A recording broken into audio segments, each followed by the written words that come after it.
We have this from the New York Times, my friends. Newark's mayor arrested at protest outside ICE detention center. Well, you may have seen the videos. It's quite alarming.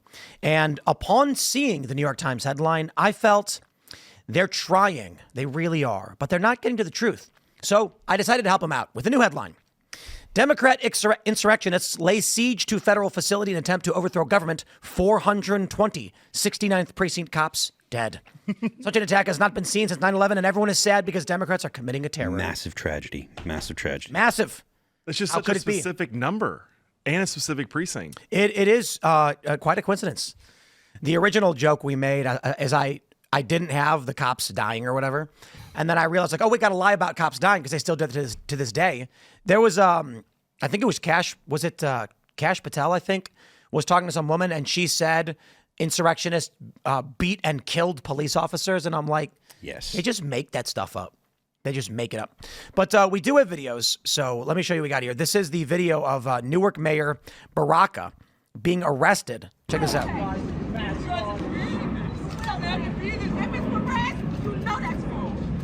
There he is getting arrested. And you may be wondering why, and it's because of this. Check this out. This is in the red right here, attacking federal law enforcement. That's a Democrat rep. And you can see Democrats, and when I say Democrats storming an ICE facility, I'm not talking about like voters.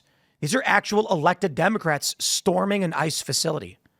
It's crazy. I say lock them all up. A couple years in solitary, maybe. Actual prison. What would they do to us?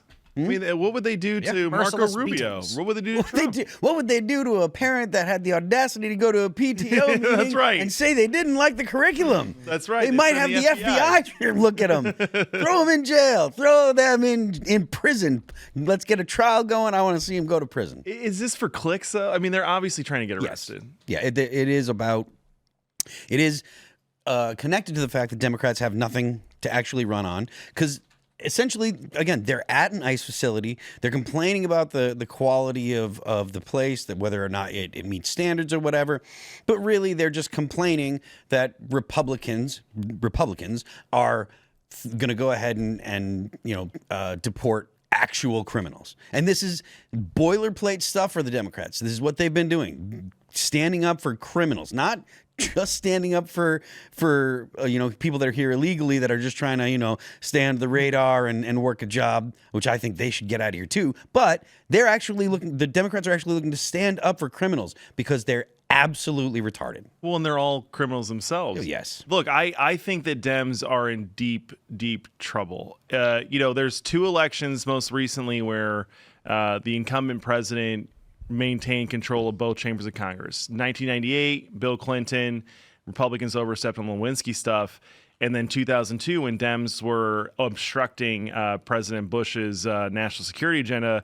I think that this is way worse than obstruction because this is destruction, right? They are involved in an agenda that's destroying our kids, destroying our country, and they are representing criminals. And that whole Salvadorian guy, the Maryland man hoax, they had to pull the plug on that because they saw the numbers in the polling were so bad for them. Yeah.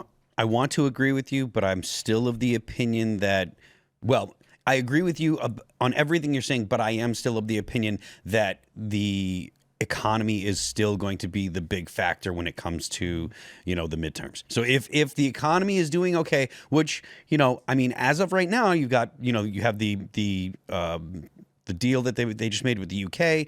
There are a couple other deals that they started talking about. If they can get actual deals and get the stock market to chill out and get the average person to feel like things are okay economically, I do think the Democrats are in serious, serious trouble. If the economy is not there, I'm iffy about it. I think you're right. Oh, so go ahead. Does that lend a little bit of difficulty to Trump's approach, which is like with all of the executive orders and everything that was done, it's like I think I heard it described as like a carpet bombing approach to politics, and that does leave people feeling a bit uneasy. Is that perhaps something working against him that may be unintended for the midterms? I think that it could, but Donald Trump is a pragmatist. He's not an ideologue. He is going to do something, and if it doesn't work, he is going to change course. He will, come up with whatever story makes him look good, or however he can spin it to make him look good. But even if it's almost a bold-faced lie, but he will change course because what he does want is positive results for America. He's not an ideologue. He's not like, oh, we have to do this even if it costs me political points. The thing that he wants is results for the American people. Yeah, and he pays attention to the polls. He is a very astute politician. He knows how to sell this stuff.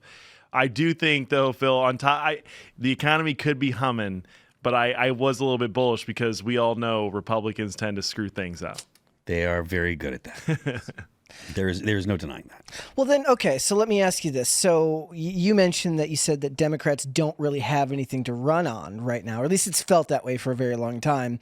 If we were trying to like armchair quarterback for them and actually give them a platform that doesn't run them headlong into everything that Trump is doing, because most of what Trump is doing does seem as if it's at the very least good for the American economy down the line, how would Democrats change course and then find an actual platform that will do something for them? Well, look, I think the Trump question has been answered. I think the American people want to move on. We litigated. He won in 2016, whatever the narrative is. I think the 2020 election was rigged, but he wasn't in office, and then they put him back in 2024. So I think Americans want to move on. I think the real opportunity is to have some reasonable Democrats pull a Tip O'Neill, start working with them to like secure the border, clean up immigration. They know this stuff's a problem. Kick out the violent offenders. No one will punish Democrats for teaming up with Republicans to get out the violent offenders. But I also think that there are some easy wins when it comes to tax policy. Democrats are the party of tariffs. You know, my dad was a one-term member of Congress. The number one attack against him was that he wouldn't raise taxes on companies that ship jobs overseas. Team up on that. Go against the slave labor countries like China. And I don't know. I think it's now time for them to seem reasonable. Drop the trans stuff. Like, you got to drop the trans stuff. Yeah. This is actually a 90-10 issue at this point. Drop the trans stuff. Stop transing kids. Get this crazy stuff out of school. Stop weaponizing the government against parents.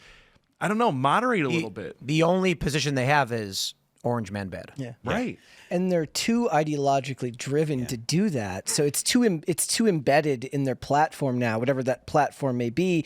If you use Hollywood as the mouthpiece and the media as the mouthpiece, they've spent too long talking about 90-10 issues 15 years. On the 10% that they can't walk that back in any meaningful way. And I think that the ideological rot within the party makes normally, like, they have to go towards wedge issues because all of the moderate policies go against the stronghold of the ideological people there. Part of the problem is they've spent so much time demonizing Donald Trump, and Donald Trump is a populist, working class, a pro-working class kind of guy. He reshaped the Republican Party, and now he owns the middle. He owns the working class. Democrats used to own the working class, but they have lost them because they decided to go with the racial identity politics and try to focus on that. They could have aligned with Donald Trump and been extremely strong and had a lot of the policies that they preferred, economic policies that they preferred, have the president totally back them, but they decided that they were going to treat him as if he was Hitler, blah blah blah, and try to demonize him. And now I don't think that they have the ability to come back from that. Like you're saying,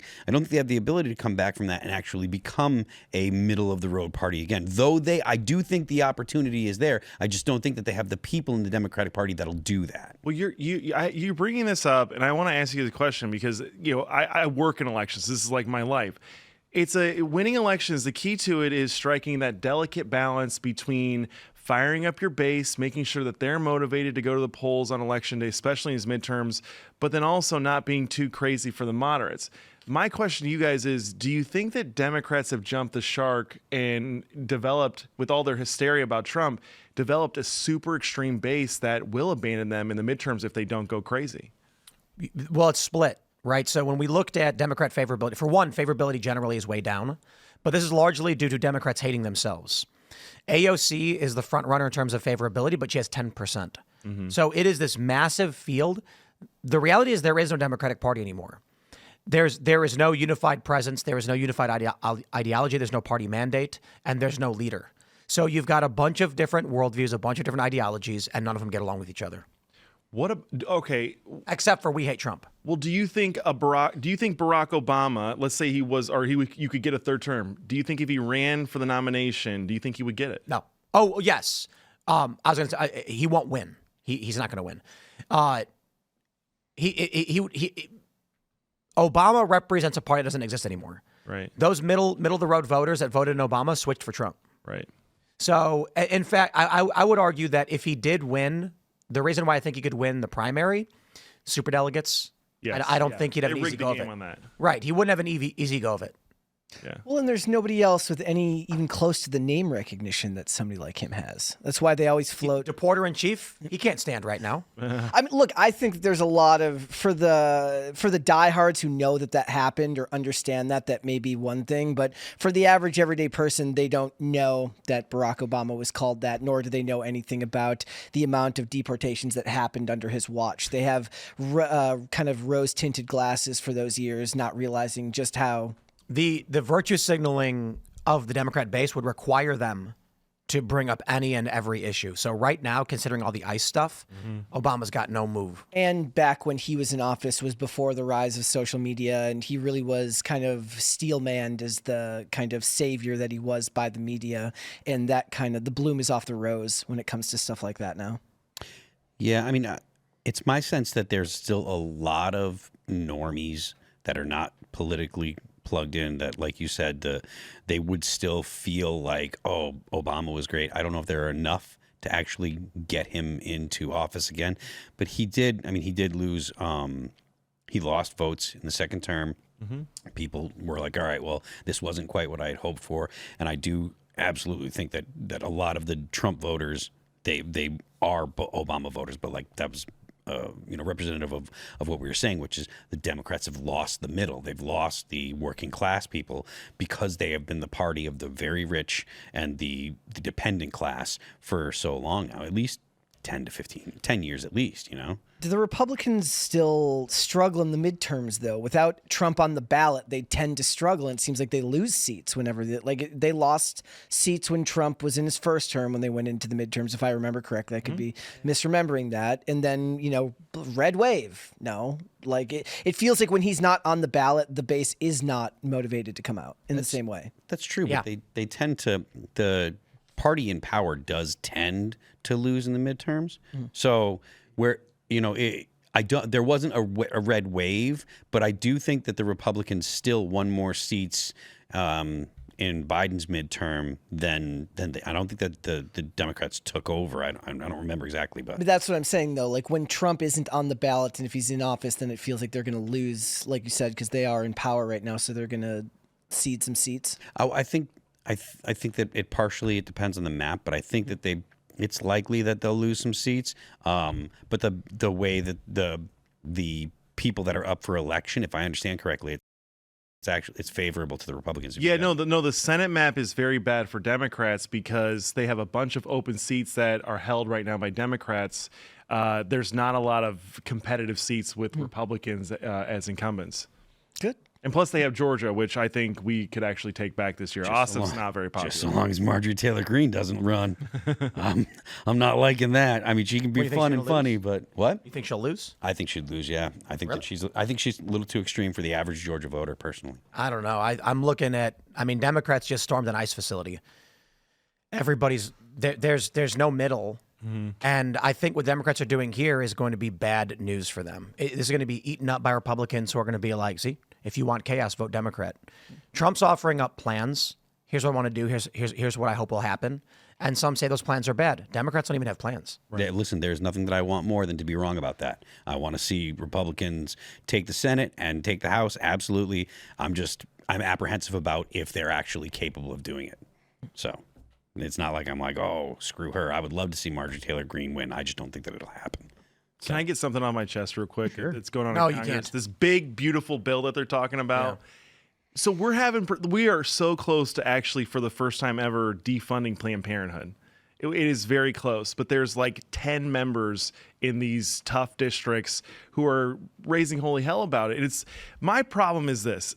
You have Planned Parenthood that gets over $500 million a year in federal funding to abort more babies, sterilize more women, and sterilize children through these transgender surgeries. We have a birth dearth. We have $37 trillion in debt. And on top of that, Planned Parenthood is going to spend another $60 million on electing Republicans this year. And I just don't understand, like, if this was a pro-life, crisis pregnancy center network all across America helping people have babies, there's no question Democrats would cut that. In fact, we don't have anything even close to the Planned Parenthood. I don't know what the hell's wrong with these guys.